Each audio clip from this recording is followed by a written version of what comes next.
isbahaysiga uu hogaamiyey Sacuudiga ayaa shaaciyay inay duqeyn xadidan ka fuliyeen dekedda Mukalla ee gobolka Xadaramuut ee dalka Yemen. Wakaaladda wararka ee Sacuudiga ayaa baahisay in hoggaanka ciidanka isbahaysiga ay fuliyeen duqeyn dhinaca cirka ah oo lala beegsaday maraakiib siday hub iyo saanad militari oo dibadda ka timid oo ku sugnayd dekedda Mukalla.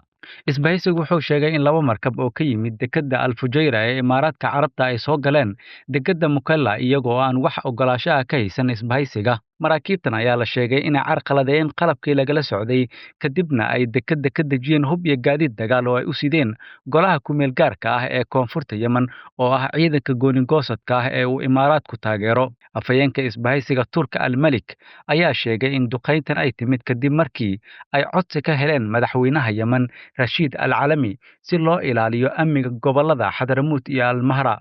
Tallaabadan ayaa muujinaysa kor u kac cusub oo ku yimid ismariwaaga u dhexeeya Sacuudiga iyo Imaaraadka ee ku aadan saameynta ay ku leeyihiin koonfurta Yemen, iyadoo Sacuudigu uu doonayo inuu xadido awoodda ciidanka gooni-goosadka ah ee uu Imaaraadku taageero. Waa tallaabadii koowaad oo gacan ka hadal ah oo ciidanka Sacuudiga hogaamiyo ka qaadaan Imaaraadka iyo wakiiladiisa gobolka.